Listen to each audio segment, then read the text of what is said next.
ಮಗು ಬಾಲು, ಇಂದಿನಿಂದ ನೀನೇ ನನಗೆ ಸಕಲ ಸಂಪತ್ತಪ್ಪ. ಇಂದಿನಿಂದ ನೀನೇ ನನಗೆ ದಾರಿ ದೀಪ. ಇವತ್ತಿನಿಂದ ನಾನೊಂದು ನಿನಗೆ ಜವಾಬ್ದಾರಿ ಕೆಲಸವನ್ನು ವಹಿಸುತ್ತೇನೆ. ಅದನ್ನು ನೀನು ಪಾಲಿಸ್ತೀಯಾ ಕಂದ? ಹೇಳಪ್ಪ, ಅದೇನು ನಿಮ್ಮ ಕೆಲಸ? ನಿಮ್ಮ ಮನಸಾಕ್ಷಿಯಾಗಿ ನಿಮ್ಮ ಮಾತನ್ನು ಶಿರಸಾವಹಿಸಿ ಪಾಲಿಸುತ್ತೇನೆ, ಆಯಿತೆ? ಅಯ್ಯೋ ನನ್ನ ಕಂದ, ಮುದ್ದು ಜಾನ ನೀನು. ನೋಡಪ್ಪ, ನಿನ್ನನ್ನು ಓದಿಸಿ ದೊಡ್ಡ ವಿದ್ಯಾವಂತನಾಗಿ ಮಾಡಬೇಕೆಂಬ ಮಹಾದಾಸೆಯಿಂದ ನಾನು ಎಲ್ಲಿವರೆಗೆ ಕಷ್ಟಪಟ್ಟು ನಿನ್ನನ್ನು ಇಷ್ಟತ್ರ ಬೆಳೆಸಿದ್ದೀನಪ್ಪ, ಬೆಳೆಸಿದೆ. ಆದರೆ ನಿನ್ನ ದುರಾದೃಷ್ಟ ಪಾಲು, ನಿನ್ನ ದುರಾದೃಷ್ಟ ಎಲ್ಲದಕ್ಕೂ ಕಾಡಿ ಬಿಟ್ಟಿದ್ದು ಆಗಿದೆ. ಕಂದ ಬಾಲು, ನಿಜವಾಗಲೂ ನೀನು ನನ್ನಂತಹವನ ಕೈಯಲ್ಲಿ ಬೆಳೆದು ಎಂದು ನೀನು ನಿರ್ಭಾಗ್ಯನಾದೆ ಕಂದ, ಎಂದು ನೀನು ನಿರ್ಭಾಗ್ಯನಾದೆ. ಸತ್ತ ತಾಯಿಯನ್ನು ನೆನಪಿಸಿಕೊಂಡು ಹತ್ತಿರ ಏನು ಪ್ರಯೋಜನ? ಅಪ್ಪ,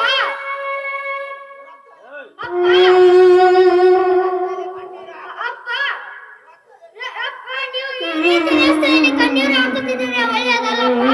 ಆ ದೇವರು ನಮಗೇನು ಕಡಿಮೆ ಮಾಡಿದ್ದಾನೆ? ನನ್ನನ್ನು ಹಡೆದ ತಾಯಿ ಸತ್ತು ಸ್ವರ್ಗ ಸೇರಿದರೆ ಏನಾಯಿತಪ್ಪ?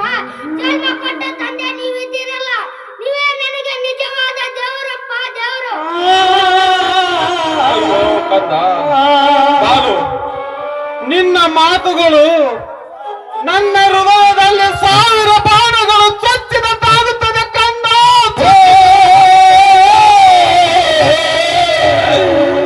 ನಿಜವಾಗ್ಲೂ ನೀನು ಯಾವುದಾದರೊಂದು ದೊಡ್ಡ ಶ್ರೀಮಂತರ ಮನೆತನದಲ್ಲಿ ಜನಿಸಿದ್ದಾರೆ. ಸುಖ ಸಂತೋಷದಿಂದ ಓಡಾಡಬಹುದಿತ್ತು ಕಂದ. ಆದರೆ ನನ್ನಂತ ಬಡ ಭಿಕಾರಿಯ ಕೈಯಲ್ಲಿ ಸಿಕ್ಕು ನೀನು ಪಡಬಾರದ ಕಷ್ಟವನ್ನು ಅನುಭವಿಸಬೇಕಾಯಿತು ಕಂದ. ನಿನ್ನ ಬಾಳು ಕಂದ, ನಿನಗೆ ಜನ್ಮ ಕೊಟ್ಟ ತಾಯಿ ನಿಜವಾಗಲೂ ಮಹಾಪುಣ್ಯವಂತಳು ಕಂದ. ನಿನಗೆ ಜನ್ಮ ಕೊಟ್ಟ ತಾಯಿ ಮಹಾಪುಣ್ಯವಂತಳು. ಅಪ್ಪ, ಸತ್ತ ತಾಯಿಯನ್ನು ನೆನಪಿಸಿಕೊಂಡು ಹತ್ತಿರ ಏನು ಪ್ರಯೋಜನ? ಈಗ ಸದ್ಯ ನಮ್ಮ ಉಪಜೀವನದ ದಾರಿ ಹೇಗೆ ತಿಳಿಸಪ್ಪ? ಹೇಳುತ್ತೇನೆಪ್ಪ, ಹೇಳುತ್ತೇನೆ. ಎಷ್ಟೇ ಆಗಲಿ ನೀನು ನನ್ನ ಮಗನಲ್ಲವೇ?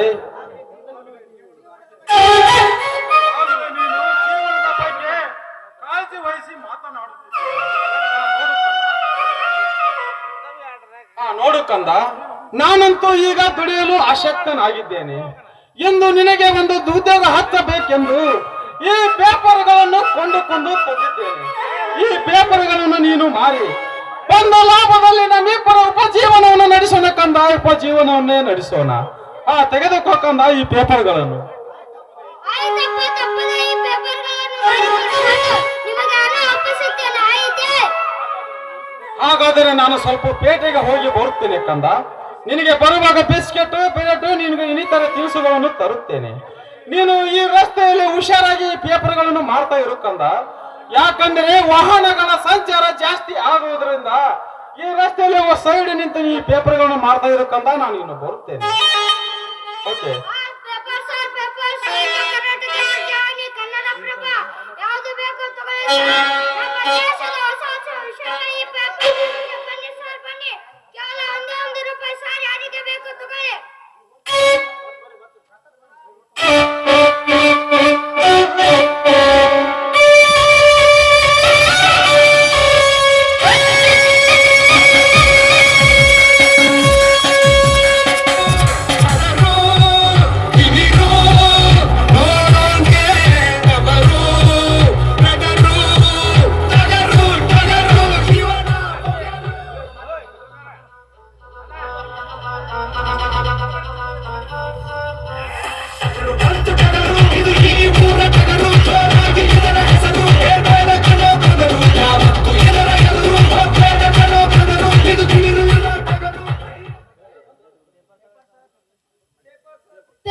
Paper sir, paper. ತಗೊಳ್ಳಿ ಸರ್, ಕೇವಲ ಒಂದೇ ರೂಪಾಯಿ. ಸ್ವಲ್ಪ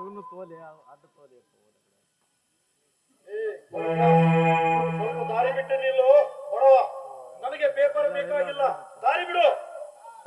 ಸರ್, ಸರ್, ಹಾಗನ್ನ ಬಿಡಿ ಸರ್. ಕೇವಲ ಒಂದೇ ರೂಪಾಯಿ ಕೊಟ್ಟು ಪೇಪರ್ ಕೊಂಡುಕೊಂಡರೆ ನಿಮ್ಮ ಶ್ರೀಮಂತಿಕೆಯನ್ನು ಚೋಟತ್ತ ಇದ್ದೀಯಾ ನನಗೆ ಎದುರು ಉತ್ತರ ಮಾತಾಡ್ತೀಯೇನು? ತಲಹರಟೆ ಚೋಟುತ್ತ ಇದ್ದೀಯಾ? ಎದುರು ಉತ್ತರ ಕೊಡ್ತೀಯಾ ನನಗೆ?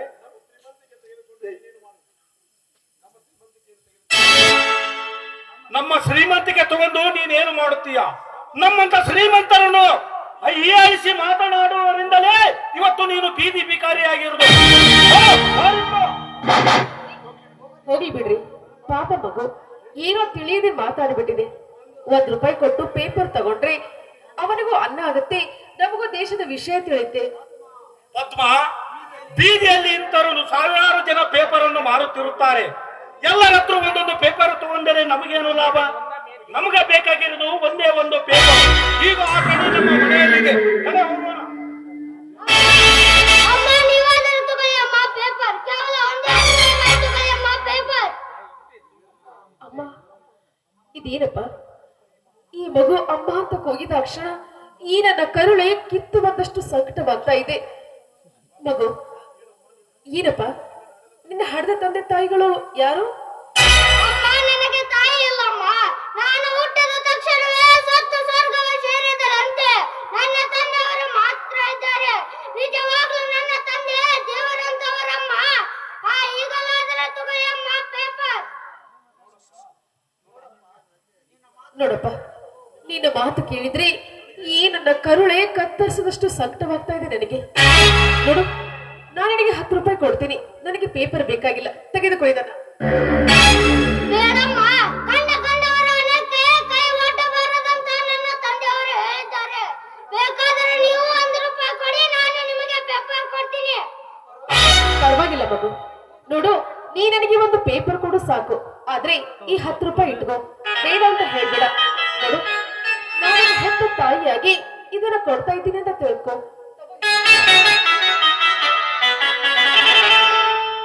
ಬಾಲು, ಇದೇನು ನೀನು ಮಾಡ್ತಿರುವ ಕೆಲಸ? ಕಂಡವರಿಗೆ ಭಿಕ್ಷೆ ಬೇಡಲು ಪ್ರಾರಂಭಿಸಿದ್ಯಾ? ನಿನ್ನನ್ನು ಜೋಪಾನ ಮಾಡಿದ್ದ ನಾನು ಭಿಕ್ಷೆ ಬೇಡಕ್ಕೆ ಅಲ್ಲ.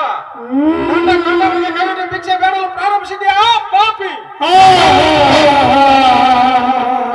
ಅಪ್ಪ, ಸತ್ಯವಾಗ್ಲೂ ನಾನು ಭಿಕ್ಷೆ ಬೇಡಿಲ್ಲಪ್ಪ. ಈ ಅಮ್ಮ ಇದ್ದಾಳಲ್ಲ, ನಿನಗೆ ಪ್ರೀತಿಯಿಂದ ಕೊಡ್ತೀನಿ, ಬೇಡ ಅಂತ. ಅದಕ್ಕೆ ನಾನು ತಗೊಂಡೆ. ಇದರಲ್ಲಿ ನಂದೇನು ತಪ್ಪಿಲ್ಲ, ನನ್ನನ್ನು ಹೊರಬೇಡಪ್ಪ. ಹಾಗಾದರೆ ನಿಂದೇನು ತಪ್ಪು ಇಲ್ಲದಿದ್ದರೆ ನಾನು ಹೇಳಿದಂತೆಯೇ ಕೇಳು.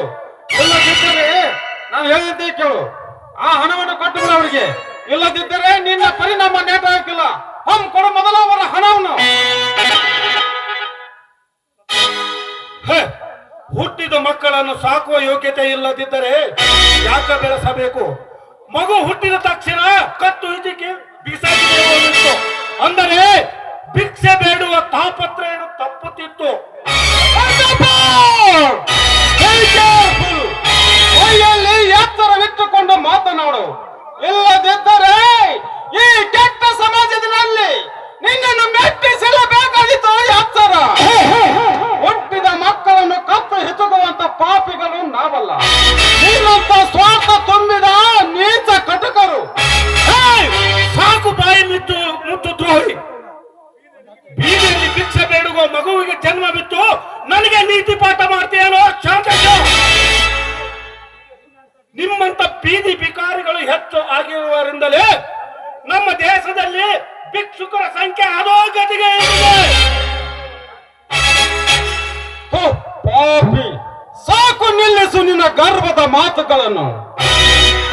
ಸ್ವಲ್ಪ ಕಿವಿ ಕೊಟ್ಟು ಕೇಳು ಈ ನಮ್ಮ ಭಾರತ ದೇಶದ ಹೊಸ ಇತಿಹಾಸವನ್ನು.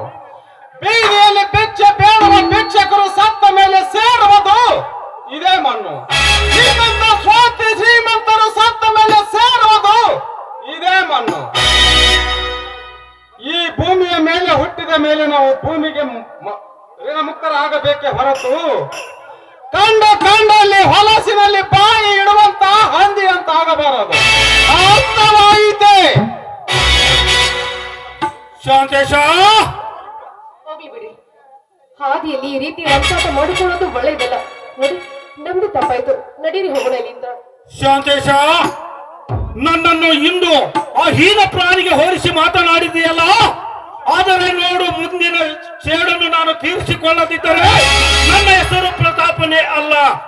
ಬರುತ್ತೇನೆ. ಹೋಗು ಪ್ರತಾಪ, ಹೋಗು. ನಿಮ್ಮಂತ ಪಾಪಿ ಜನಗಳನ್ನು ನಾನು ಸಾಕಷ್ಟು ಜನ ನೋಡಿದ್ದೇನೆ. ನನಗೆ ಮುನ್ನೆಚ್ಚರಿಕೆ ಬರ್ತಿದ್ದಾನೆ ಈ ದ್ರೋಹಿ. ಅಪ್ಪ ಸರಿಯಾದ ಪಾಠವನ್ನೇ ಕಲಿಸಿದ್ದೀನಿ ಆ ಪಾಪಿಗಳಿಗೆ. ಒತ್ತಾಯ್ತ ಬರಪ್ಪ, ಮನೆಗೆ ಹೋಗೋಣ. ಪಾಲು, ಆಗಲೇ ನಾನು ಆವೇಶದಲ್ಲಿ ನಿನ್ನ ಕೆನ್ನಿಗೆ ಜೋರಾಗಿ ಹೊಡೆದುಬಿಟ್ಟೇಕಂದ. ನಿನಗೆ ಬೆಟ್ಟಾಯ್ತೇನಪ್ಪ? ಇಲ್ಲಪ್ಪ, ನನಗೇನು ಪೆಟ್ಟು ಬಿದ್ದಿಲ್ಲ. ತಪ್ಪು ಮಾಡಿದವರಿಗೆ ಸರಿಯಾದ ಶಿಕ್ಷೆಯನ್ನೇ ನೀವು ಕೊಟ್ಟಿದ್ದೀರಿ, ಅಷ್ಟೇ ಬಿಡಪ್ಪ. ಬಾಲು, ನಿಜವಾಗಲೂ ನೀನು ನನ್ನಕ್ಕಿಂತ ಬಹಳ ಬುದ್ಧಿವಂತನಪ್ಪ. ನೀನು ಬಹಳ ಬುದ್ಧಿವಂತನು. ನಿನ್ನಂತ ಮಗು ನನಗೆ ಸಿಕ್ಕಿದ್ದು ನನ್ನ ಪೂರ್ವ ಜನ್ಮದ ಪುಣ್ಯವೇ ಸರಿಯಪ್ಪ. ಆ ಬಾಲು, ನೀನು ಊಟ ಮಾಡಿ ಬಹಳ ಹೊತ್ತಾಯ್ತು. ನಿನಗೆ ಹಸು ಆಗಿರಬಹುದು. ಬಾರಪ್ಪ, ಊಟ ಮಾಡಿಕೊಂಡು ಮಲಗಿಕೊಳ್ಳೋಣ. ಬಾಕಂದ, ಹೋಗೋಣ.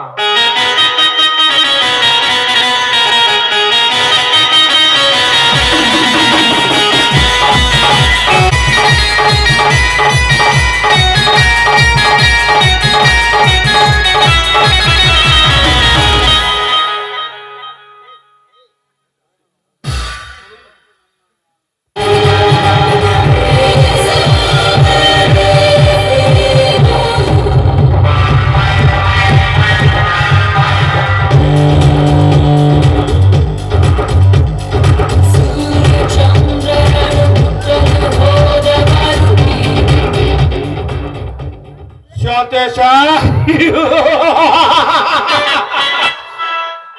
ಅಂದು ನನ್ನನ್ನು ಹೀನಪ್ರಾಯರಿಗೆ ಹೋಲಿಸಿ ಮಾತನಾಡಿದೆಯಲ್ಲ, ಇಂದು ನೋಡು ಆ ಸೇಡಿನ ಪ್ರತಿಫಲ. ಈ ಬ್ಯಾಗಿನಲ್ಲಿರುವುದು 25,000 ಕೋಟಾ ನೋಟು. ಕೋಟಾ ನೋಟಿನಲ್ಲಿ ಹಾಗೂ ಕಳ್ಳತನದಲ್ಲಿ ನೀನು ಭಾಗಿಯಾಗಿ ಎಂದು ನಿನ್ನ ಹಳೆಯನಾದ ಶಾಂತೇಶನಿಂದಲೇ ನಿನ್ನ ಕೈಗೆ ಬೇಡಿ ತೋರಿಸಿ ಜೈಲಿಗೆ ಕಳಿಸಲಿಲ್ಲ. ನನ್ನ ಹೆಸರು ಪ್ರತಾಪ, ಪ್ರತಾಪನೇ ಅಲ್ಲ.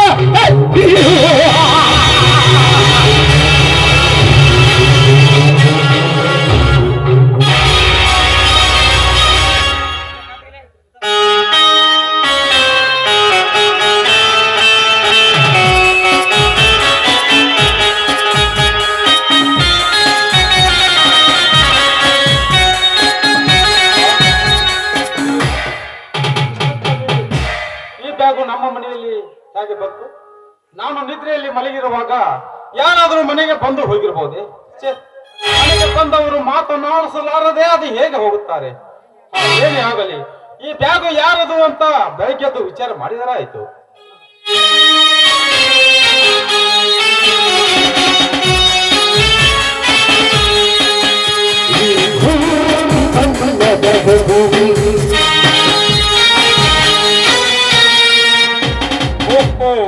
ಇನ್ಸ್ಪೆಕ್ಟರ್ ಅನಂತ್, ಅಪರೂಪಕ್ಕೆ ನಮ್ಮ ಮನೆಗೆ ಬಂದಿದ್ದೀರಲ್ಲ, ಬನ್ನಿ ಇನ್ಸ್ಪೆಕ್ಟರ್, ಕುಳಿತುಕೊಳ್ಳಿ. ಮಿಸ್ಟರ್ ಶಾಂತೇಶ್, ನಾವು ಬಂದಿರುವುದು ನಿನ್ನ ಮನೆಗೆ ಕುಳಿತುಕೊಳ್ಳೋದಕ್ಕೆ ಅಲ್ಲ, ಸರಿಯಾದ ಅಪರಾಧಿಗಳನ್ನ ಪತ್ತೆ ಹಚ್ಚಿ ಬಂಧಿಸುವುದಕ್ಕಾಗಿ. ಅರ್ಥವಾಯಿತು ತಾನೆ? ಇದೇನೋಣ, ಯಾವ ಅಪರಾಧಿ ತಪ್ಪಿಸಿಕೊಂಡು ನಮ್ಮ ಮನೆಯಲ್ಲಿ ಬಂದಿದ್ದಾನೆ? ಯಾರು ಆ ಅಪರಾಧಿ?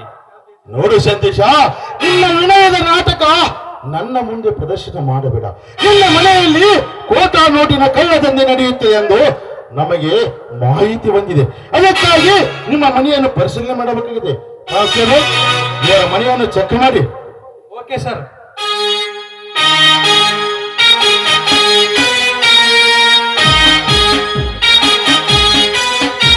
ಸರ್, ಈ ಬ್ಯಾಗ್ ಈ ಮನೆಯಲ್ಲಿ ಸಿಕ್ಕಿತ್ತು. ಇದರಲ್ಲಿ ಏನಿದೆ ಅಂತ ತೆಗೆದುಕೊಂಡು ನೋಡಿ ಸರ್ ನೀವೇ. ಹೌದಾ? ತಾಯಿಲಿ ಬ್ಯಾಗ್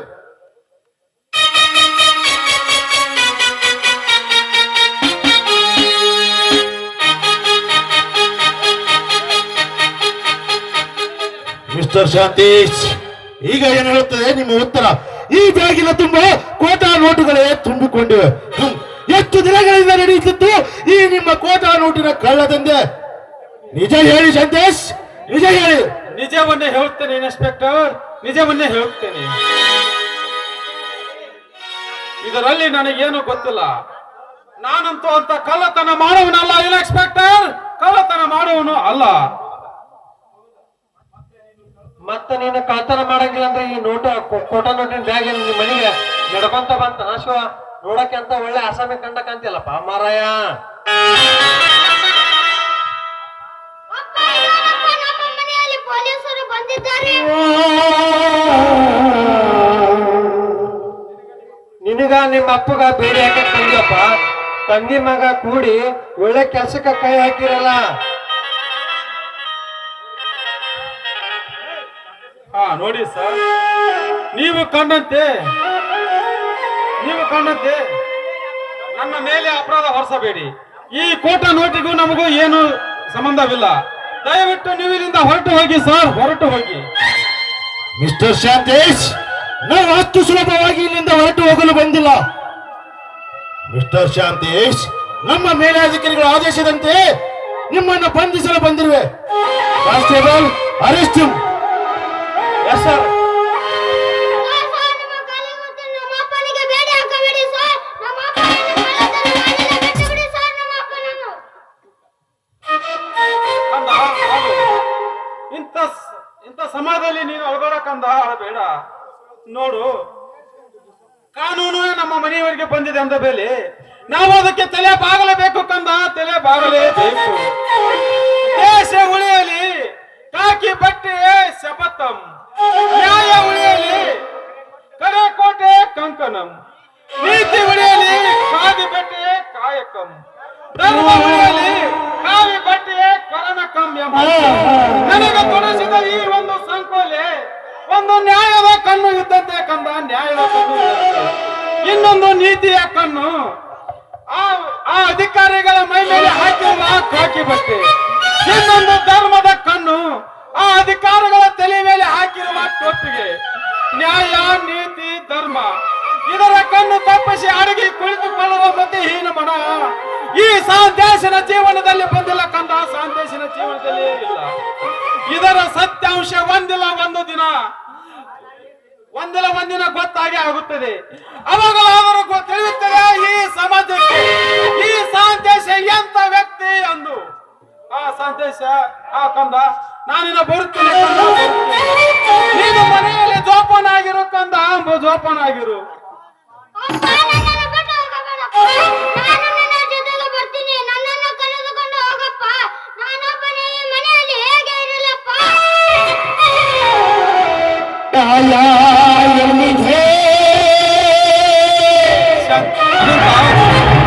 ನನ್ನದೊಂದು ಇಲ್ಲಿವರೆಗೆ ಆದ್ರೂ ನಾನು ನಿನ್ನ ಏನು ಕೊಡಂತ ಕೇಳಿಲ್ಲ. ಇಲ್ಲಿ ನೀನೇ ನನ್ನ ಪಾಲಿನ ದೇವರೆಂದು ಇಂದು ಒಂದು ಮಾತು ಕೇಳ್ತೇನೆ, ಅದನ್ನು ದಯವಿಟ್ಟು ನಡೆಸಿಕೊಡ್ತೀಯಾ? ಅಂತ ನಡೆಸಿಕೊಡ್ತೀಯಾ? ಪರವಾಗಿಲ್ಲ ಶಾಂತೇಶ, ಏನದು ಕೇಳು, ಖಂಡಿತವಾಗಿಯೂ ನಡೆಸಿಕೊಡುತ್ತೇನೆ. ನೋಡು ಅನಂತ, ನಾನು ಜೈಲಿಗೆ ಹೋಗಿ ಮರಳಿ ಬರುವವರೆಗೂ ಏನು ಅರಿಯದ ಈ ನನ್ನ ಮುದ್ದು ಕಂದನನ್ನು ನಿನ್ನ ಮನೆಯಲ್ಲೇ ಬಿಟ್ಟು ಹೋಗುತ್ತೇನೆ. ಆ ಕಂದನನ್ನು ಸರಿಯಾಗಿ ನೋಡಿಕೊ ಅನಂತ, ಸರಿಯಾಗಿ ನೋಡಿಕೊ. ದಯವಿಟ್ಟು ನಿನಗೆ ಕೈ ಮುಗಿದು ಬೇಡಿಕೊಳ್ತೇನೆ, ನೋಡಿಕೊ ಅನಂತ, ನೋಡಿಕೊ. ನಿನ್ನ ಆಸೆಯಂತೆ ಶಾಂತೇಶ ಹಾಗೆ ಆಗಲಿ. ಈ ಮುದ್ದು ಬಾಲವನ್ನು ನನ್ನ ಮನೆಗೆ ಕರೆದುಕೊಂಡು ಹೋಗುತ್ತೇನೆ. ಅಷ್ಟೇ ಅಲ್ಲ, ನೀನು ಜೈಲಿನಿಂದ ಬಿಡುಗಡೆ ಆಗಿ ಬರುವವರೆಗೂ ಜೋಪಾನ ಮಾಡುತ್ತೇನೆ. ಬಾ ಕಂದ, ಬಾಲು, ಮನೆಗೆ ಹೋಗೋಣ.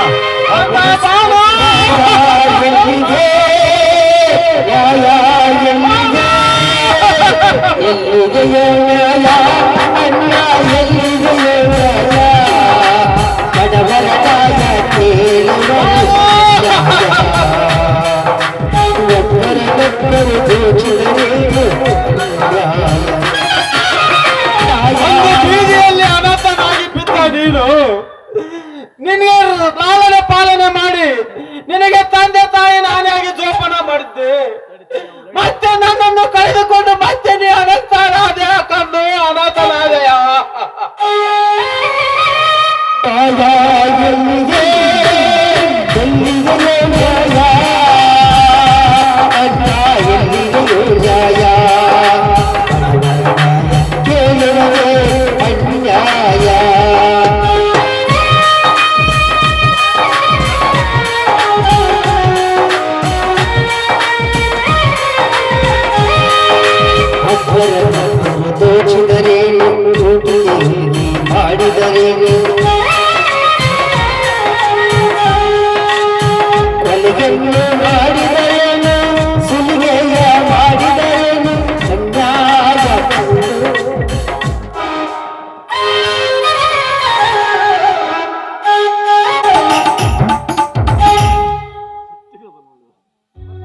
ಪದ್ಮ, ಅಂತೂ ಇಂದಿನ ದಿವಸ ನಿನ್ನ ಹುಟ್ಟುಹಬ್ಬವನ್ನು ವಿಜೃಂಭಣೆಯಿಂದ ಆಚರಿಸಲಾಯಿತು. ಆದರೆ ಇಂದು ನಿನ್ನ ಜನ್ಮ ದಿನದ ಶುಭದಂದು ನಿನ್ನ ಕೈಯಾರೆ ಒಂದು ಮಹತ್ವದ ಕೆಲಸ ಆಗಬೇಕಾಗಿದೆ ಪದ್ಮ. ಪರವಾಗಿಲ್ಲ ಹೇಳಿ ಸ್ವಾಮಿ. ಈ ನಿಮ್ಮ ಮಾತನ್ನ ಪಾಲಿಸಬೇಕಾಗಿರೋದು ನನ್ನ ಧರ್ಮ ಅಲ್ವೇ?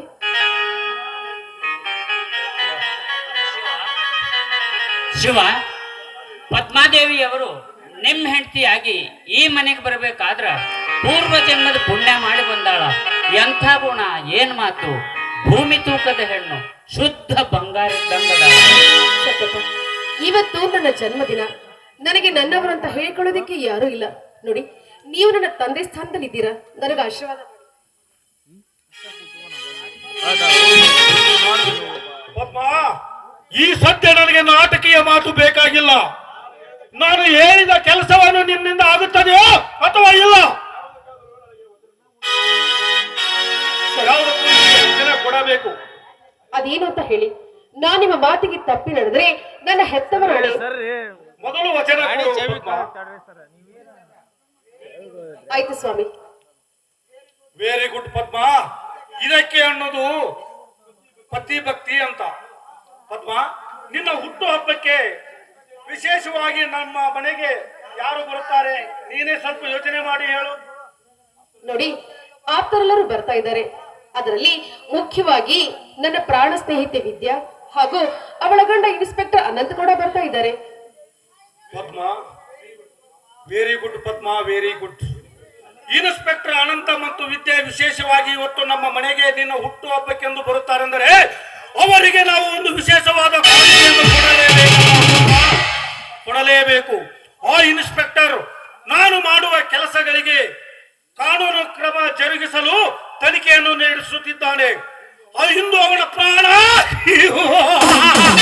ನಮ್ಮ ಮನೆಯಲ್ಲೇ ನಡೆಯಬೇಕು ಪದ್ಮ, ಅಮ್ಮನ ಮನೆಯಲ್ಲೇ ನಡೆಯಬೇಕು. ಅಷ್ಟು ಸುಲಭವಾಗಿ ಆಗ್ತದೆ ಆ ಕೆಲಸ? ಸತ್ಯಪ್ಪ, ನಾನು ಈ ಕೆಲಸವನ್ನು ಮೊದಲೇ ಮುಂದಾಲೋಚನೆ ಮಾಡಿ ರೆಡಿ ಮಾಡಿದ್ದೇನೆ. ಎಲ್ಲರೂ ಹುಟ್ಟಿದ ಹಬ್ಬಕ್ಕೆಂದು ಸಿಹಿಯನ್ನು ಹಂಚುತ್ತಾರೆ ಅಲ್ಲವೇ? ಆ ಸಿಹಿಯಲ್ಲಿ ಒಂದು ಪೇಡೆಯಲ್ಲಿ ವಿಷಯವನ್ನು ಬೆರೆಸಿ ಇದನ್ನು ಅನಂತನಿಗೆ ಕೊಡಬೇಕು. ಬೇಡರಿ, ದಯವಿಟ್ಟು ವಿಷ ಕೊಡುವುದು ನನ್ನಿಂದ ಸಾಧ್ಯವಿಲ್ಲ. ಬೇಕಾದ್ರೆ ಈ ವಿಷಯವನ್ನ ನಾನೇ ಸೇವಿಸಿ ಪ್ರಾಣ ಬಿಡುತ್ತೇನೆ ಅಷ್ಟೇ. ಪದ್ಮ, ನಾನು ಹೇಳಿದ ಕೆಲಸ ನಿನ್ನಿಂದ ಆಗುತ್ತದೆಯೋ ಅಥವಾ ಇಲ್ಲ? ಒಂದು ತೀರ್ಮಾನ ಹೇಳಲೇಬೇಕು. ವಿಷ ಕೊಡುವುದನ್ನು ಬಿಟ್ಟು ಬೇರೆ ಯಾವ ಕೆಲಸ ಬೇಕಾದ್ರೂ ಹೇಳಿ, ನಾನು ಖಂಡಿತ ಮಾಡ್ತೀನಿ.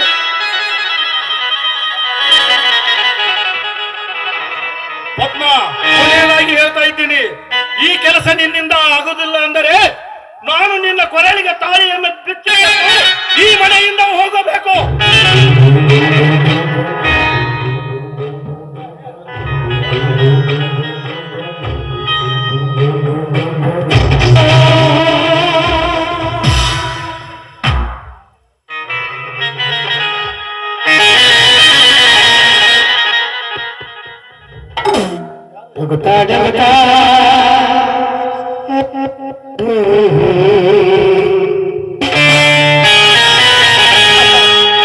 ಎಂತ ಪರಿಸ್ಥಿತಿಗೆ ನನ್ನನ್ನು ನೋಡ್ಬಿಟ್ಟಿಯಪ್ಪ ನೀನು.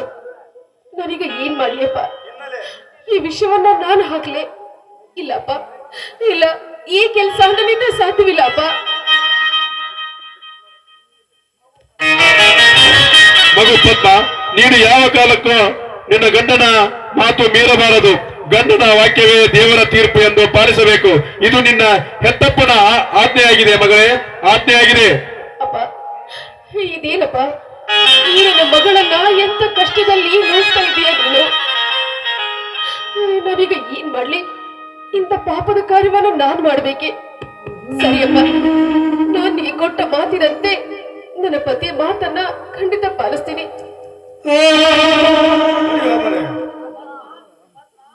ಪದ್ಮ,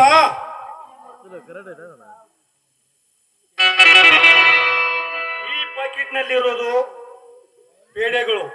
ಇದರಲ್ಲಿ ಒಂದಕ್ಕೆ ಭಯಂಕರ ವಿಷವನ್ನು ಬೆರೆಸಿ ಇದನ್ನ ಅನಂತನಿಗೆ ಅಷ್ಟೇ ಕೊಡಬೇಕು. ಮುಂದಿಂದು ನಾನು ನೋಡುತ್ತೇನೆ. ಈ ಕೆಲಸಕ್ಕೆ ನಿನಗೆ ಸಹಾಯಕನಾಗಿ ಈ ಸತ್ಯಪ್ಪ ಇರುತ್ತಾನೆ. ತೆಗೆದುಕೋ, ಅವರು ಬರುವ ವೇಳೆ ಆಯ್ತು, ತೆಗೆದುಕೋ. ನಾನು ಹೊರಗೆ ನಂದು ಕೆಲಸ ಇದೆ, ಹೋಗಿ ಬರುತ್ತೇನೆ. ಪದ್ಮಾದೇವಿ, ನಾವಿಬ್ರು ಈಗ ದೊಡ್ಡ ಗಂಡಾಂತರದಾಗ ಸಿಕ್ಕೊಂಡಿವಿ. ಈ ಪಾಪದ ಕೆಲಸ ಮಾಡದಿದ್ರ ನಿನ್ನ ಗಂಡ ನಮ್ಮ ಪ್ರಾಣಕ್ಕೆ ಅಪಾಯ ತರ್ತಾನ. ಇನ್ನೇನ್ ಮಾಡೋದು? ಅನಾವಶ್ಯಕವಾಗಿ ಇನ್ನೊಬ್ಬರ ಪ್ರಾಣ ತಗೊಂಡಂಗ ಆಕೈತಿ. ಏನೇ ಆಗ್ಲಿ ಆ ದೇವರೇ ನಮ್ಮನ್ನು ಕಾಪಾಡಬೇಕು.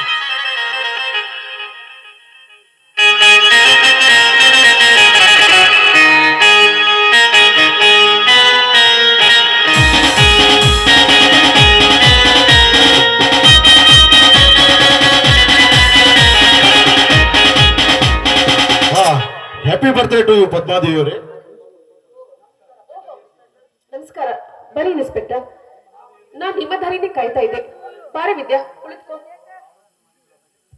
ಏನೇ ಪದ್ಮ, ಮದುವೆ ಆದ ಮೇಲೆ ಎಷ್ಟೊಂದು ಸೊರಗಿ ಬೆಂಡಾಗಿ ಹೋಗಿದ್ದೀಯಾ. ಇವತ್ತು ನಿನ್ನ ಹುಟ್ಟು ಹಬ್ಬದ ಅಲ್ವಾ? ಹುಟ್ಟು ಹಬ್ಬದ ಶುಭಾಶಯಗಳು. ಆ ದೇವರು ನಿನ್ನನ್ನು ಸದಾಕಾಲ ಚೆನ್ನಾಗಿಡ್ಲಿ. ಹೌದು ಪದ್ಮ, ವರ್ಷಕ್ಕೊಮ್ಮೆ ಬರುವ ಹುಟ್ಟುಹಬ್ಬ ನಮ್ಮ ಜೀವನದ ಶುಭ ಸಂದೇಶ ಸಾರುತ್ತದೆ. ನೀವು ಯಾವಾಗಲೂ ನಗು ನಗುತ್ತಾ ಇರಲೆಂದು ಹಾರೈಸುವುದೇ ನಮ್ಮ ಬಯಕೆ ಅಲ್ಲವೇ? ನೋಡಿ ಇನ್ಸ್ಪೆಕ್ಟರ್, ಅಪರೂಪವಾಗಿ ನೀವು ನಮ್ಮ ಮನೆಗೆ ಅತಿಥಿಗಳಾಗಿ ಬಂದಿದ್ದೀರಾ. ತುಂಬಾ ಸಂತೋಷ. ನಿಮಗೋಸ್ಕರ ನಾನು ಸ್ಪೆಷಲ್ ಆಗಿ ಪೇಡೆ ತಯಾರಿಸಿದ್ದೀನಿ, ಅದನ್ನು ಕೊಡ್ತೀನಿ ತಾನೆ. ಹಾಗೆ ಆಗಲಿ ಪದ್ಮದೇವರೇ. ನಿಮ್ಮ ಮನೆಯಲ್ಲಿ ಸಿಹಿ ತಿನ್ನದೆ ತುಂಬಾ ದಿನಗಳಾಯಿತು. ಇಂದು ಮನಸ್ಸು ಇಚ್ಛೆ ಆಗಿ ಸಿಹಿ ತಿಂದು ಸಂತೋಷ ಪಟ್ಟುಕೊಳ್ಳುತ್ತೇನೆ, ಆಯ್ತೆ?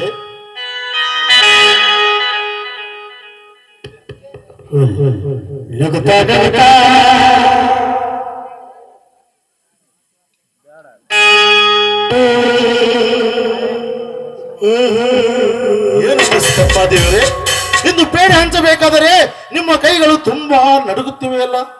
ಯಾಕೆ ಒಮ್ಮಿದೊಮ್ಮೆಲೆ ಬೆವತು ನೀರು ಹಾಕಿ ಬಿಟ್ರಲ್ಲ? ಯಾಕೆ ಹುಷಾರಿಲ್ಲವೇ? ಇದೇನಪ್ಪ ಕ್ಷೀಣವಾಗಿ ಬಿಟ್ಟಿಲ್ಲ, ಮೈಯಲ್ಲಿ ಹುಷಾರಿಲ್ವಾ? ಯಾಕೆ ಆಸ್ಪತ್ರೆಗೆ ಹೋಗಿ ತೋರಿಸ್ಕೊಳ್ಬಾರ್ದ? ಏನಪ್ಪ ವಿಚಿತ್ರವಾದ ಹುಡುಗಿ ನೀನು. ಹಾಗೇನಿಲ್ಲ, ಅದು ಇವತ್ತು ಚಳಿ ಅಲ್ವಾ, ಅದಕ್ಕೋಸ್ಕರ ಆ ರೀತಿ ಆಗ್ತಾ ಇದೆ ಅಷ್ಟೇ. ನೋಡಿ, ನೀವು ಏನು ಯೋಚನೆ ಮಾಡಬೇಡಿ. ಆಯ್ತು, ಸಂತೋಷದಿಂದ ತಿನ್ನುತ್ತೇನೆ.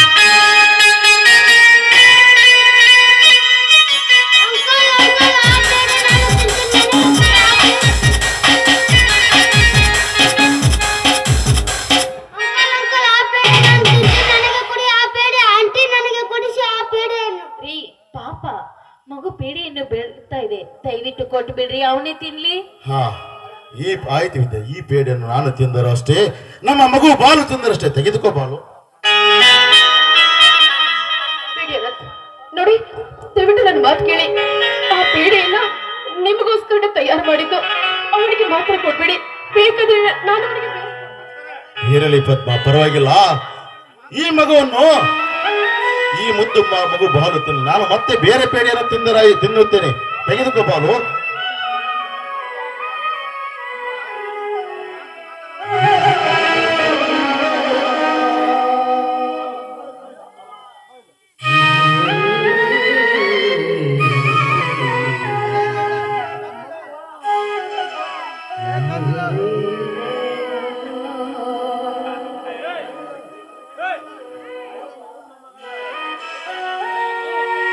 ಅಪ್ಪ, ಈ ಪೇಡೆ ಎಷ್ಟು ರುಚಿಕರವಾಗಿದೆ. ಅಂಕಲ್, ಇವರ ಮನೆಯಲ್ಲಿದ್ದ ಎಲ್ಲಾ ಪೇಡೆಗಳು ಆಗೋವರೆಗೂ ಇವರ ಮನೆಯಲ್ಲಿ ಪೇಡೆ ತಿನ್ನುತ್ತಾ ಹಾಗೆ ಎದ್ದು ಬಿಡ್ತೀನಿ. ಹಾ, ತುಂಬಾ ತಮಾಷೆಯ ಹುಡುಗ ಈ ನಮ್ಮ ಮುದ್ದು ಬಾಲು. ಹಾ ಸತೀಶ, ಇದು ಹಾಪ. ಇಲ್ಲಿ ಬಾಲು, ಬೇಗನೆ ತಿನ್ನು, ಸಮಯ ಆಗುತ್ತದೆ. ನಾವಿನ್ನು ಹೊರಟು ಹೋಗೋಣ. ಇದೇನು ನನ್ನ ಹೊಟ್ಟೆಯಲ್ಲಿ ಒಂಥರ ವಿಷ ಬೆರೆಸಿದಂತಾಗುತ್ತೆ. ಮಗು ಕಂದ, ಅಯ್ಯೋ. ಪಾಪ ಮಗು ಬಾಲುವಿಗೆ ಗ್ಯಾಸ್ ಟ್ರಬಲ್ ಆಗಿರ್ಬೇಕು ಹೊಟ್ಟೆಲಿ. ರೀ, ಸ್ವಲ್ಪ ವಿಚಾರ ಮಾಡಿ ನೋಡ್ರಿ. ಬೇಗ ಕರೆದುಕೊಂಡು ಹೋಗೋಣ ಅವನನ್ನು. ಅಮ್ಮ, ನನಗೆ ಹೊಟ್ಟೆಯಲ್ಲಿ ಬಹಳ ತ್ರಾಸಾಗುತ್ತಿದೆ ಅಮ್ಮ. ಅಂಕಲ್, ನಾನಿನ್ನು ಬದುಕಿರಲಾರೆ, ನಾನು ಸಾಯ್ತೀನಿ. ಅಮ್ಮ, ಸಂಕಟ.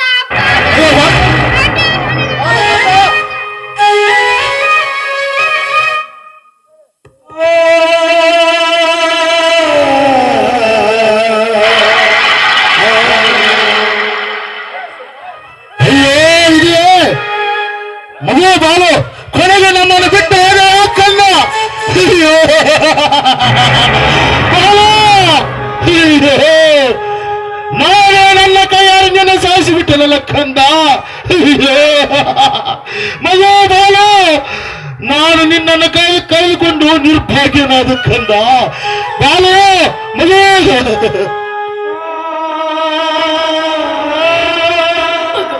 ಕಂದ, ನಾನೆಷ್ಟೇ ಬೇಡ ಬೇಡ ಅಂದ್ರು ಕೂಡ ನನ್ ಮಾತ್ ಕೇಳದೆ ಹಠ ಮಾಡಿ ಬಂದೆ. ಆದ್ರೆ ಈಗ ವಿಧಿ ಕೈವಾಡಕ್ಕೆ ವಶವಾದೆಯ ನೀನು. ವಿಧಿಗೆ ಕೈ ತುತ್ತಾದೆಯ ಕಂದ ನೀನು.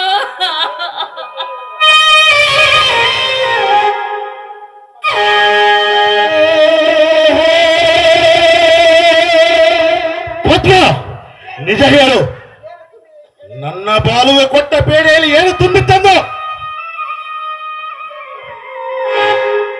ನಿಜವನ್ನೇ ಹೇಳ್ತೀನಿ. ಅದನ್ನು ನಿಮಗೆ ಕೊಟ್ಟಿರೋ ಪೇಡೆಯಲ್ಲಿ ವಿಷ ತುಂಬಿತ್ತು. ವಿಷ ತುಂಬಿತ್ತು. ನಿಮ್ಮ ಅದೃಷ್ಟ ಚೆನ್ನಾಗಿತ್ತು, ನೀವು ಬದುಕ್ಬಿಟ್ರಿ. ಆದ್ರೆ ಏನು ಅರಿದಿರೋ ಆ ಮುಕ್ತ ಮಗುವಿನ ಪ್ರಾಣವನ್ನೇ ಬಲಿ ತೆಗೆದುಕೊಂಡ್ಬಿಡ್ತು ಆ ವಿಧಿ. ಬಾಲು,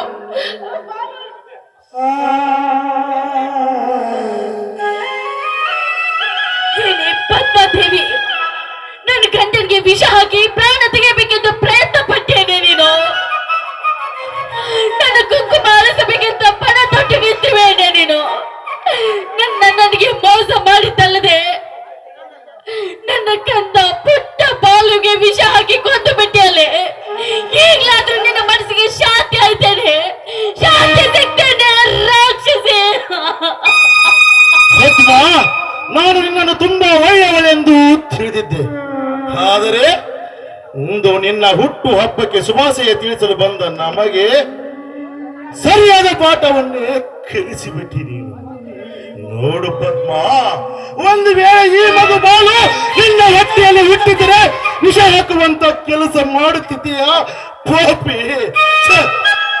ಎಂತ ಮೋಸ ಮಾಡಿಬಿಟ್ಟಿ ಪದ್ಮ, ಎಂತ ಮೋಸ ಮಾಡಿಬಿಟ್ಟೆ. ಇವ್ರೇನ್ ಹೇಳ್ತಾಡ್ರಿ, ಅವ್ರು ಏನ್ ಹೇಳ್ತಾಡ್ರಿ? ಕಂಡ ಕಂಡ ಮಕ್ಕಳಿಗೆ ವಿಷ ಹಾಕಿ ಸಾಯಿಸ್ಬೇಕೆಂದು ಪಣ ತೊಟ್ಟಿದ್ದಾರೆ ಇವಳು. ಮಕ್ಕಳ ಭಾಗ್ಯ ಆಗಿದ್ರೆ ಕಾದ್ರೆ ಮಕ್ಕಳಿಲ್ಲದ ಪಂಚ ಇವಳು. ಹೌದು ವಿದ್ಯಾ, ನಾನು ಮಹಾಪಾಪಿ, ದ್ರೋಹಿ, ವಂಚಕಿ. ಈ ತಪ್ಪಿನಿಂದಾಗಿ ಇಂಥ ತಪ್ಪು ನಡಿಬೇಕಾದ್ರೆ ನನ್ನ ಜೀವನದಲ್ಲಿ ದೊಡ್ಡ ದುರಂತವೇ ನಡೆದು ಹೋಗಿದೆ ವಿದ್ಯಾ.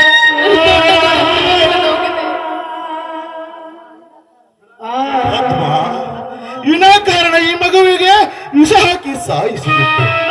ಆದರೆ ಈ ಮಗು ನೋಡಿದರೆ ನಮ್ಮ ಸ್ವಂತದ್ದಂತೂ ಅಲ್ಲ.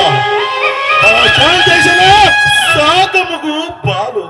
ಶಾಂತೇಶನ ಜೈಲಿಗೆ ಹೋಗಿ ಬರಬೇಕಾದರೆ ನನ್ನ ಮಗು ಬಾಲವನ್ನು ಸರಿಯಾಗಿ ಜೋಪಾನ ಮಾಡು ಎಂದು ನನಗೆ ಮಾತು ಕೊಟ್ಟು ಆದರೆ ನಾಳೆ ಶಾಂತೇಶನ ಜೈಲಿನಿಂದ ಬಿಡುಗಡೆಯಾಗಿ ಬಂದು ನನ್ನ ಮಗು ಬಾಲು ಎಲ್ಲಿ ಎಂದು ಕೇಳಿದರೆ ನಾನೇನೆಂದು ಉತ್ತರಿಸಲಿ ಪದ್ಮ? ನಾನೇನೆಂದು ಉತ್ತರಿಸಲಿ? ಒಟ್ಟಾರೆ ನನ್ನನ್ನು ದೊಡ್ಡ ಗಂಡಾಂತರಕ್ಕೆ ಊಟಿಬಿಟ್ಟಿದೆ.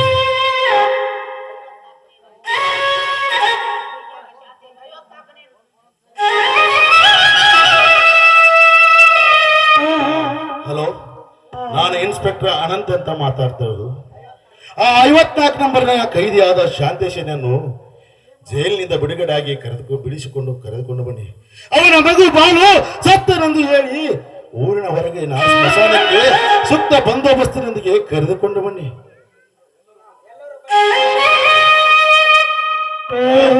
ಎಲ್ಲರೂ ಬನ್ನಿ, ಮುಂದಿನ ನಮ್ಮ ಬಾಲುನ ಶವ ಸಂಸ್ಕಾರ ಮಾಡೋಣ.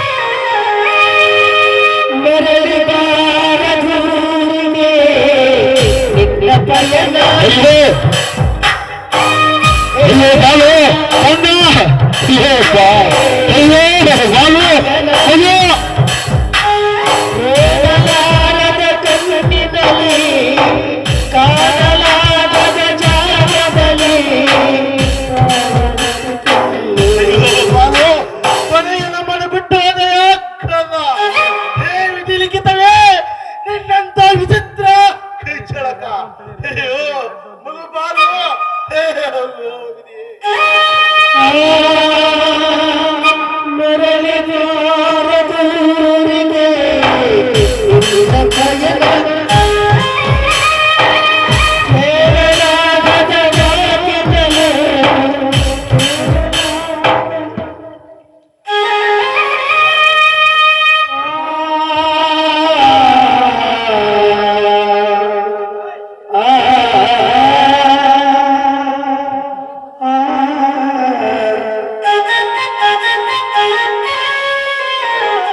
ಶಾಂತೇಶ, ನಿನ್ನ ಮಗು ಹುತ್ತು ಬಾಲು ವಿಧಿಯ ಕೈವಾಟಕ್ಕೆ ಸಿಲುಕಿ ಸತ್ತು ಹೋದನಪ್ಪ, ಸತ್ತು ಹೋದನು. ಆಗಲೇ ಪೊಲೀಸರು ಸ್ಟೇಷನಲ್ಲಿ ವಿಷಯ ತಿಳಿಸಿದ್ದಾರೆ ಸರ್. ಇರಲಿ, ಈ ಸ್ಮಶಾನಕ್ಕೆ ನನ್ನನ್ನು ಕರೆಸಿದ ಕಾರಣ ಏನು ಅಂತ ಮೊದಲು ಹೇಳಿ. ಏನು ಶಾಂತೇಶ ಹೀಗೆ ಮಾತನಾಡುತ್ತಿರುವೆ? ನಿನ್ನ ಮಗು ಬಾಲು ಸತ್ತ ಬಗ್ಗೆ ನಿನಗೆ ದುಃಖ ಎನಿಸಲಿಲ್ಲವೇ? ದುಃಖ ಸಾಕಷ್ಟು ಇದೆ ಅನ್ಎಕ್ಸ್ಪೆಕ್ಟೆಡ್, ಸಾಕಷ್ಟು ಇದೆ. ಆದರೆ ಈಗೇನು ಮಾಡುವುದು? ನನ್ನವರು ಅಂತ ನಂಬಿ ನಿಮ್ಮ ಹತ್ತಿರ ನನ್ನ ಮಗುವನನ್ನು ಒಪ್ಪಿಸಿ ಹೋಗಿದ್ದೆ. ಆದರೆ ವಿನಾಕಾರಣವಾಗಿ ನನ್ನ ಮಗುವನ್ನು ಪ್ರಾಣ ತೆಗೆದು ಇಂದು ಕೆಚ್ಚಿನಲ್ಲಿ ಹಾಕಲು ಸಿದ್ಧರಾಗಿ ನಿಂತು ಬಿಟ್ಟಿದ್ದೀರಲ್ಲ. ನಿಮಗೆ ಹೃದಯ ಎನ್ನುವುದಾದರೆ ಕಟುಕರಿಗಿಂತ ಕಡಿಯೋ. ನನಗೆ ಒಂದು ತಿಳಿಯದಾಗಿದೆ, ಒಂದು ತಿಳಿಯದಾಗಿದೆ. ದಯವಿಟ್ಟು ನಮ್ಮನ್ನ ಅಷ್ಟೊಂದು ಕೀಳಾಗಿ ನೋಡ್ಬೇಡಣ. ಈ ಮಗುವನ್ನು ಕೊಂದವರು ನಾವಲ್ಲ. ಸಾಕು ಸುಮ್ಮನಿರ ಮಾಡಿ. ನೀನು ನನ್ನ ಒಡ ಹುಟ್ಟಿದ ತಂಗಿ ಅಲ್ಲ, ನನ್ನ ಹೆತ್ತ ತಾಯಿ ಅಂತ ತಿಳಿದು ಏನು ಅರಿಯದ ನನ್ನ ಮುದ್ದ ಕಂದನನ್ನು ನಿಮ್ಮ ಹತ್ತಿರ ನಾನು ಬಿಟ್ಟು ಹೋಗಿದ್ದೆ. ಆದರೆ ನೀವು ಮೃಗದಂತೆ ವರ್ತಿಸಿ ನನ್ನ ಮಗುವಿನ ಪ್ರಾಣವನ್ನೇ ತೆಗೆದುಕೊಂಡು ನನ್ನಿಂದ ದೂರ ಮಾಡಿಬಿಟ್ಟಿರಿ ಅಮ್ಮ, ನನ್ನಿಂದ ದೂರ ಮಾಡಿಬಿಟ್ಟಿರಿ. ಈಗಲಾದರೂ ಅರ್ಥವಾಗಿದೆ, ಈಗಲಾದರೂ ಶಾಂತಿ ಸಿಕ್ಕಿದ್ದೇನಮ್ಮ ನಿಮ್ಮ ಆತ್ಮಕ್ಕೆ. ಸ್ವಲ್ಪ ಸಮಾಧಾನ ಮಾಡ್ಕೊಳ್ಳಿ ಶಾಂತೇಶ್. ನಿಮ್ಮ ಮಗು ನಿಮ್ಮಿಂದ ದೂರವಾಗುವುದಕ್ಕೆ ಕಾರಣ ನಾನು ಶಾಂತೇಶ್. ನಾನು ನಿನ್ನ ತಂಗಿ ಹಾಗೂ ಅನಂತ್ ಇದರಲ್ಲಿ ಅವರು ನಿಜವಾಗ್ಲೂ ನಿರಪರಾಧಿಗಳು.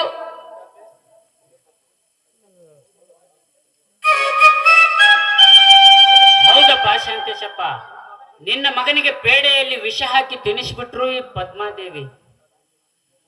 ಸಾಕು ಬಾಯಿ ಮುಚ್ಚಿ ಪಾಪಿಗಳೇ. ನನ್ನ ಮಗುವಿಗೆ ವಿಷ ಹಾಕಿ ಕೊಲ್ಲುವುದಕ್ಕೆ ಅವನೇನು ನಿಮ್ಮ ಆಸ್ತಿಯಲ್ಲಿ ಪಾಲು ಬೇಡಿದ್ದ?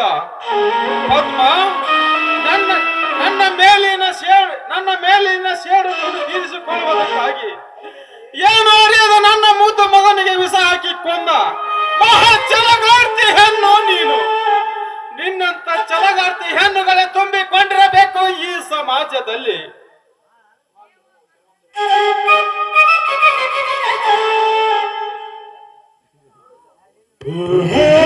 ನೋಡು ಶಾಂತೇಶ, ಹೀಗೆ ಕಣ್ಣೀರು ಹಾಕುತ್ತಾ ಕುಳಿತರೆ ಸತ್ತ ಮಗು ಮತ್ತೆ ಹುಟ್ಟಿ ಬರಲಾರ. ಶಾಂತೇಶ, ನಿನ್ನ ಕೈಯಾರೆ ಕಿಚ್ಚು ಹಚ್ಚು ಈ ಮಗುವಿಗೆ.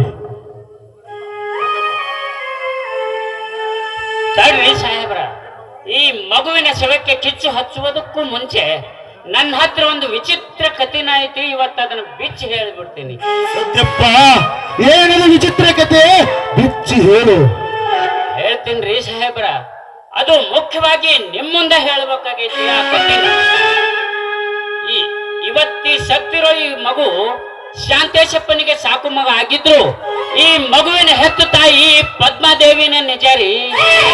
ಸತ್ಯಪ್ಪ, ಏನು ನೀನು ಹೇಳುತ್ತಿರೋದು? ಸತ್ಯವೋ? ಸತ್ವ ಪರೀಕ್ಷೆ ಸತ್ಯವಾದ ಮಾತು ಹೇಳ್ತೀನ್ರಿ ಸಾಹೇಬ್ರ, ಸತ್ಯವಾದ. ಈ ಪದ್ಮಾದೇವಿ 9 ತಿಂಗಳು ಹೊತ್ತು ಈ ಮಗುವಿಗೆ ಜನ್ಮ ನೀಡಿದ್ಲು. ಆದ್ರೆ ಈ ಮಗು ಹುಟ್ಟಿದ್ದು ಆ ಪ್ರತಾಪಗೂ ವಿಷಯವಾಯಿತು. ಹುಟ್ಟಿದ್ದು ಗಂಡು ಮಗು. ನಾಳೆ ಅವನು ಬೆಳೆದು ದೊಡ್ಡವನಾದ್ರ ಅವನ ಆಸ್ತಿ ಇವನ ಕೈ ಸೇರುತ್ತಲ್ಲ ಅನ್ನೋ ದುರುದ್ದೇಶದಿಂದ ಡಾಕ್ಟರ್ ಸಂಜಯನನ್ನು ಕರೆಯಿಸಿ ಈ ಮಗುವಿನ ಪ್ರಾಣ ತೆಗಿಬೇಕು ಅಂತ ಒತ್ತಾಯ ಮಾಡಿದ. ಆದ್ರೆ ಆ ಡಾಕ್ಟರ್ ಸಂಜಯ್ ಅದಕ್ಕೆ ನಿರಾಕರಿಸಿ ಹೋಗಿಬಿಟ್ಟ. ಆ ಸಮಯದಲ್ಲಿ ನಾನು ಅಲ್ಲೇ ಇದ್ದೆ. ನನಗ್ ಪಿಸ್ತೂಲ್ ತೋರಿಸಿ ಈ ಕೂಸು ಎಲ್ಲರ ದೂರ ಹೋಗಿ ಕತ್ ಹಿಚಿಗೆ ಒಗದ ಬಾ ಅಂತ ನನ್ನ ಕಳಿಸ್ದ. ಆದ್ರೆ ನಾನು ಆ ಮಗುವನ್ನು ಕತ್ ಹಿಚ್ಚಗಲಿಲ್ಲ. ನಮ್ಮೂರ ಬೀರಲಿಂಗೇಶ್ವರ ಬೆಟ್ಟದ ಪಕ್ಕ ಒಂದು ಮುಳ್ಳಿನ ಬೇಲ್ಯಾಗ ಹಾಕಿ ಆ ಕೂಸು ಹೋಗಿದ್ದೆ.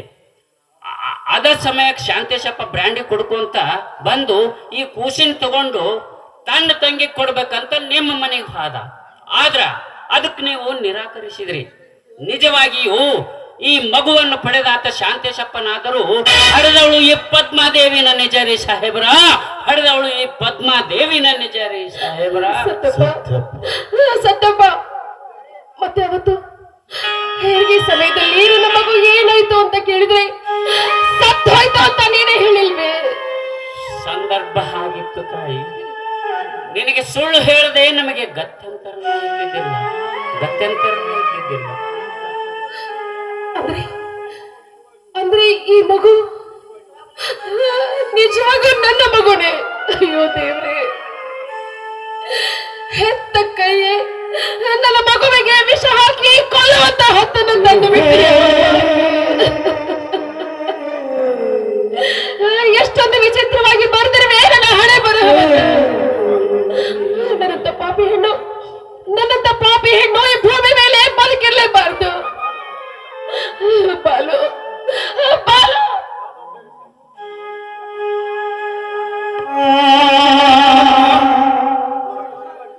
ಪದ್ಮ, ಎಲ್ಲ ವಿಚಿತ್ರವಾಗಿದೆ ಈ ನಾಟಕದ ಅಂತ್ಯಕತೆ. ಆ ಬರೆಹಗಾರ ಯಾವ ರೀತಿ ಸಮಾಪ್ತಿ ಮಾಡ್ತಾರೋ ಮುಂದಿನ ಪುಟದಲ್ಲಿ ಕಾದು ನೋಡಬೇಕಾಗಿದೆ ಈ ನಾಟಕವನ್ನು. ಇರಲಿ ಅನಂತ, ಎಲ್ಲರೂ ಸೇರಿ ಈ ಮಗುವಿನ ಶವ ಸಂಸ್ಕಾರ ಮಾಡೋಣ, ನಡೆಯಿರಿ.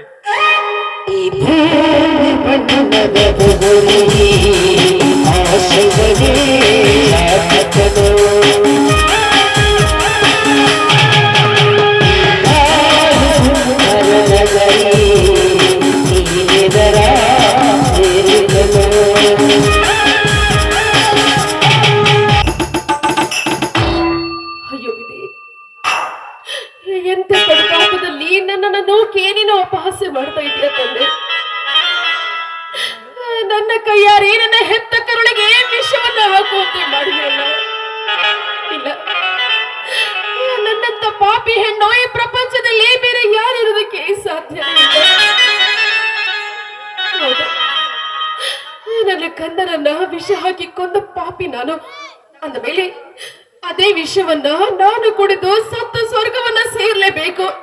ಅದೇ ಅದೇ ನನ್ನಂತ ಒಳಗೆ ಸರಿಯಾದ ಶಿಕ್ಷೆ.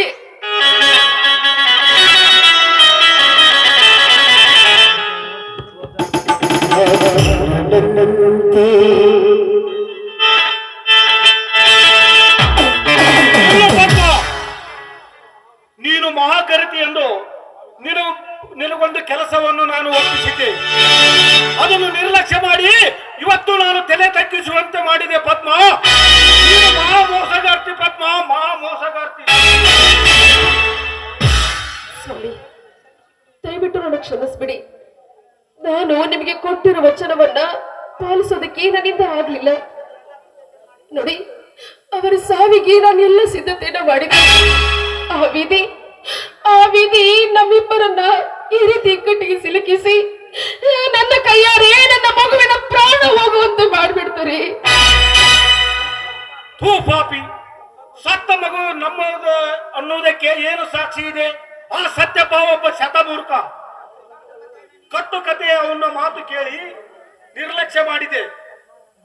ಪದ್ಮ, ನನ್ನ ಆಜ್ಞೆಯನ್ನು ಪಾಲಿಸದಿದ್ದಕ್ಕಾಗಿ ನಿನಗೆ ತಕ್ಕ ಶಿಕ್ಷೆ ಆಗಲೇಬೇಕು. ಇಂದಿನಿಂದ ನೀನು ನನ್ನ ಹೆಂಡತಿಯಲ್ಲ, ನಾನು ನಿನ್ನ ಗಂಡನಲ್ಲ. ನಾನು ಕಟ್ಟಿದ ತಾಳಿಯನ್ನು ಬಿಚ್ಚಿಕೊಡು. ಬೇಡಿ ಸ್ವಾಮಿ, ದಯವಿಟ್ಟು ಈ ತಾಳಿಗೆ ಮಾತ್ರ ಕೈ ಹಚ್ಚಬೇಡಿ. ನೋಡಿ, ನಾನು ಮುತ್ತೈದೆಯಾಗಿ ಸಾಯ್ಬೇಕು ಅಂದಾಗ ಮಾತ್ರ ನನಗೆ ಸ್ವರ್ಗ ಸಿಗುತ್ತೆ ರೀ. ನಿಮ್ಮ ಕಾಲಿಗೆ ಬಿದ್ದು ಬೇಡಿಕೊಳ್ಳುತ್ತೇನೆ, ನನ್ನ ಕೋಳಲಿರೋ ತಾಳಿಯನ್ನು ಮಾತ್ರ ಓ ಪಾಪಿ, ನೀತಿಗೆಟ್ಟ ಹೆಣ್ಣೆಲಿಂದ ನನ್ನ ಪಾದ ಸ್ಪರ್ಶವನ್ನು ಮುಟ್ಟಬಾರದು. ನಿನ್ನಂತ ಬಂಡ ಹೆಣ್ಣು ನನ್ನ ಹೆಂಡತಿಯಾಗಿ ಬಂದಿದ್ದೇ ತಪ್ಪು. ಅಮ್ಮ, ನನ್ನ ಆಜ್ಞೆಯನ್ನು ಮೀರಿದ ನೀನು ಭಾರತೀಯ ಕರತಿಯೇ ಅಲ್ಲ. ಇಂದಿನಿಂದ ನೀನು ನನ್ನ ಹೆಂಡತಿ ಅಲ್ಲ, ನಾನು ನಿನ್ನ ಗಂಡ ಅಲ್ಲ. ಹೊರಹೋಗು ಈ ಮನೆಯಿಂದ.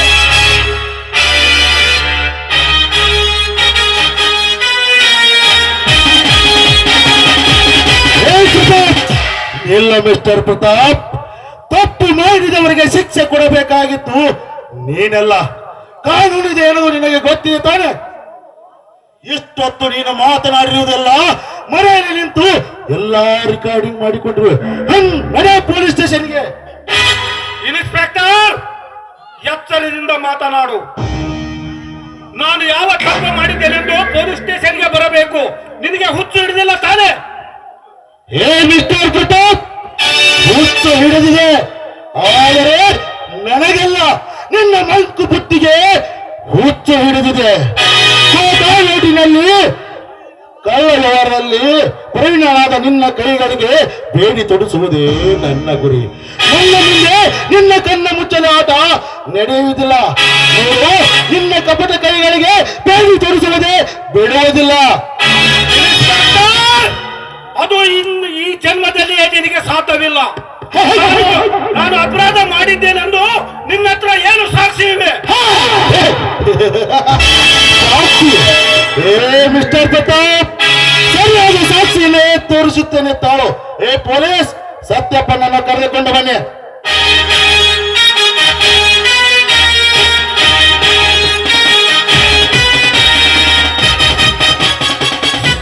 ಸತ್ಯಪ್ಪ, ಈಗ ನೀನು ಪೊಲೀಸ್ ಪಾರ್ಟಿ?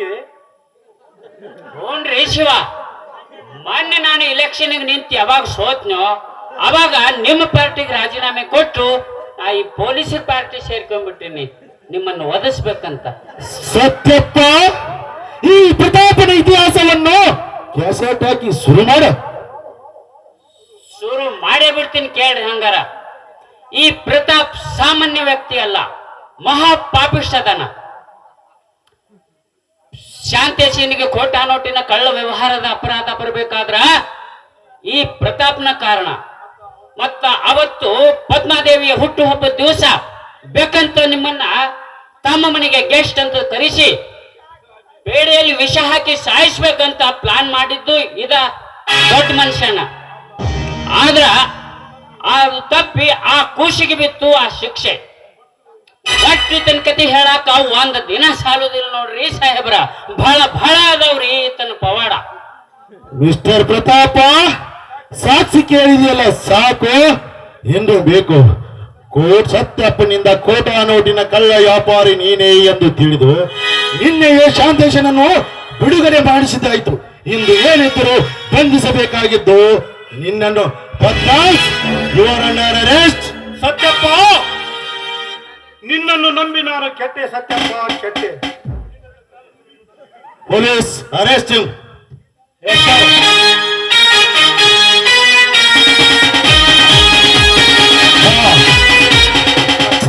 ಮಿಸ್ಟರ್ ಪದ್ಮಾದೇವಿಯವರೇ, ನೀವು ಕೂಡ ಮಗುವಿಗೆ ವಿಷ ಹಾಕಿ ಸಾಯಿಸಿದ್ದಕ್ಕಾಗಿ ನಿಮ್ಮನ್ನು ಸರಿಯಾದ ಸಾಕ್ಷಿ ಎಂದು ಪರಿಗಣಿಸಿ, ನಿಮ್ಮನ್ನು ಅಪರಾಧಿ ಎಂದು ಪರಿಗಣಿಸಿ ನಿಮ್ಮನ್ನು ಬಂಧಿಸಬೇಕಾಗುತ್ತದೆ. ಪೊಲೀಸ್ ಅರೆಸ್ಟ್ ಹರ್. ಸರ್,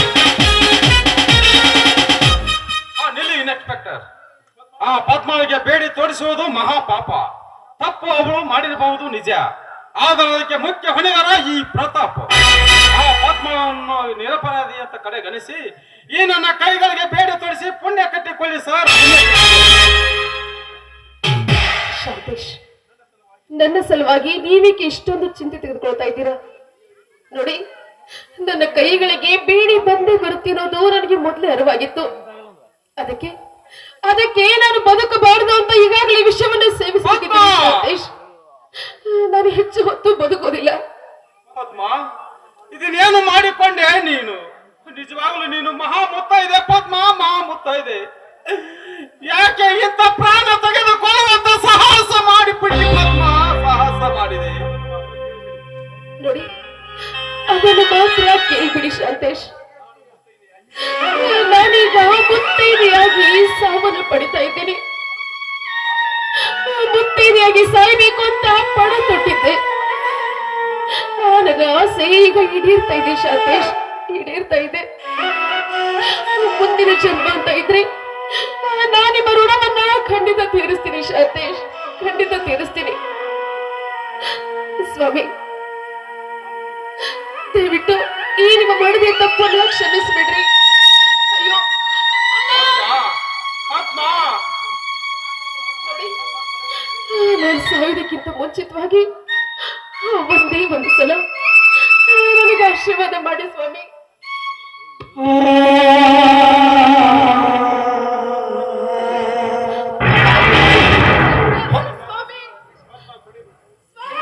ಪದ್ಮ, ಪದ್ಮ, ಕೊನೆಗೂ ನಿನ್ನ ಮುತ್ತೈದೆ ಭಾಗ್ಯ ಉಳಿಸಿಕೊಂಡು ಕೊನೆಗೂ ಈ ಭೂಮಿಯನ್ನು ತೀರಿಸಿಕೊಂಡು ಹೊರಟು ಹೋಗಿ ಬಿಟ್ಟಿಯಾ ಪದ್ಮ, ಹೊರಟು ಹೋದಿಯಾ? ನಿಜವಾಗಲೂ ನೀನು ಹೆಣ್ಣಲ್ಲ ಪದ್ಮ, ಹೆಣ್ಣು ದೇವತೆ ಪದ್ಮ, ನೀನು ಹೆಣ್ಣು ದೇವ. ಶಾಂತೇಶ, ಎಲ್ಲರೂ ದುಃಖಿಸುತ್ತಾ ನಿಂತರೆ ಪ್ರಯೋಜನ ಇಲ್ಲ. ನಡೀರಿ, ಪದ್ಮಾಳ ಶವ ಸಂಸ್ಕಾರ ಮಾಡೋಣ. ಇನ್ಸ್ಪೆಕ್ಟರ್, ನನ್ನ ಹೆಂಡತಿಗೆ ಕಿಚ್ಚು ಹಚ್ಚುವುದಕ್ಕೂ ನನಗೆ ಅವಕಾಶ ಕೊಡಿ. ನಾನು ಮಾಡಿದ ತಪ್ಪಿನಿಂದ ನನಗೆ ಅನುಭವ ಆಗಿದೆ. ಅದಕ್ಕೆ ನನ್ನ ಹೆಂಡತಿಗೆ ಶವ ಸಂಸ್ಕಾರ ಮಾಡಲು ಕೊಡಿ ಪ್ಲೀಸ್. ಹಾಗಾಗಲಿ ಪ್ರತಾಪ್, ಖಂಡಿತವಾಗಿಯೂ ನಿನ್ನ ಆಸೆಯನ್ನು ಈಡೇರಿಸ್ತೇವೆ. ಆದರೆ ಇನ್ನು ಮುಂದಾದರೂ ಸಮಾಜದಲ್ಲಿ ಒಳ್ಳೆಯ ವ್ಯಕ್ತಿಯಾಗಿ ಬಾಳು.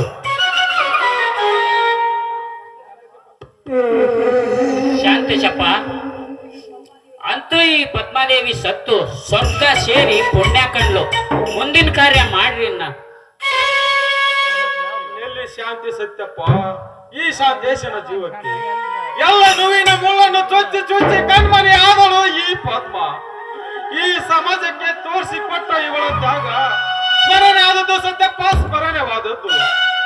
ನಿಜವಾಗಲೂ ಇವಳು ಗರತಿ ಹೆಣ್ಣಾಗಿ ಇಂಥ ಗರ್ವದ ಗಂಡನಿಗೆ ಬಾಳು ನೀಡಿದ ಗರತಿ ಎಂದು ಈ ಸಮಾಜಕ್ಕೆ ತಿಳಿಯಲಿ. ಗರತಿ ಹೆಣ್ಣಿಗೆ ಗರ್ವದ ಗಂಡ ಎಂದು, ಗರತಿ ಹೆಣ್ಣಿಗೆ ಗರ್ವದ ಗಂಡ, ಗರತಿ ಹೆಣ್ಣಿಗೆ ಗರ್ವದ ಗಂಡ ಎಂದು. ಶಾಂತೇಶ, ಅಂದು ನಾನು ಏನೋ ತಿಳಿಯದೆ ನಾನು ನನ್ನ ಮನೆಯಿಂದ ನಿನ್ನನ್ನು ಹೊರಗೆ ಹಾಕಿ ತಪ್ಪು ಮಾಡಿಬಿಟ್ಟೆ. ನನ್ನನ್ನು ಸರ್ವತಾ ಕ್ಷಮಿಸು ಶಾಂತೇಶ, ಸರ್ವತಾ ಕ್ಷಮಿಸು. ಶಾಂತೇಶ, ನೀನು ನಿಜವಾಗಿಯೂ ಮಹಾ ಮಾನವತ್ವವಾದಿಯಪ್ಪ. ನಾನು ನಿನಗೂ ಬಹಳ ಕಷ್ಟಗಳನ್ನು ಕೊಟ್ಟೆ. ನನ್ನನ್ನು ತಪ್ಪು ಕ್ಷಮಿಸಪ್ಪ, ಕ್ಷಮಿಸು.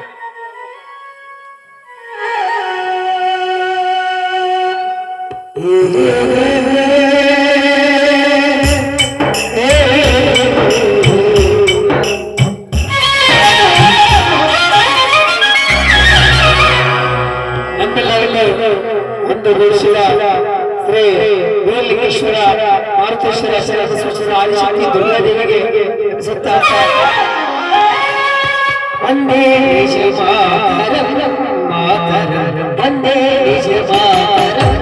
ಮಾತರಂ ಅರಣ್ಯ ಗೋವಿಂದ ಚಂದ್ರ ಪ್ರದಾತೆ ಅರಣ್ಯ ಗೋವಿಂದ ಚಂದ್ರ ಪ್ರದಾತೆ ಕಾಮಿ ಸುಭಾಷ ಚಂದ್ರ ಜನ ಶ್ರೀರಮಾತೆ ಕಾಮಿ ಸುಭಾಷ ಚಂದ್ರ ಜನ ಶ್ರೀರಮಾತೆ ವಂದೇ ಮಾತರಂ ವಂದೇ ಮಾತರಂ ವಂದೇ बोले भारत माता की, बोले भारत माता की, बोलो भारत माता की, बोलो भारत माता की. वೀರಲಿಂಗೇಶ್ವರ ಜಾತ್ರಾ ಮಹೋತ್ಸವಕ್ಕೆ ಶ್ರೀ ವೀರಲಿಂಗೇಶ್ವರ ಜಾತ್ರಾ ಮಹೋತ್ಸವಕ್ಕೆ ವಂದೇ ವಂದೇ ಕೃಷ್ಣಪ್ಪ ಹೊಸೂರು ನನಗೆ 501 ರೂಪಾಯಿ ಕೊಟ್ಟಿದ್ದಾರೆ. ಅವರಿಗೆ ನಾನು ತುಂಬಾ ಅವಮಾನವಾಗಿದ್ದೇನೆ. ಅವರು 200 ರೂಪಾಯಿ ನನಗೆ ಕಾಣಿಕೆಯನ್ನು ಕೊಟ್ಟಿದ್ದಾರೆ. ಅವರಿಗೆ ಕನ್ನಡಯ್ಯ ನಂದಿಗೋಲ್ಮಠ ಒಂದು ತುಲಿ ಬೆಳ್ಳಿಯನ್ನು ಹಾಕಿರ್ತಾರೆ. ಆ ಪಾತ್ರಧಾರಿ ಬಂದು ಅದನ್ನು ಸ್ವೀಕರಿಸಬೇಕೆಂದು ಅವರಲ್ಲಿ ಕೇಳಿಕೊಳ್ತಾರೆ.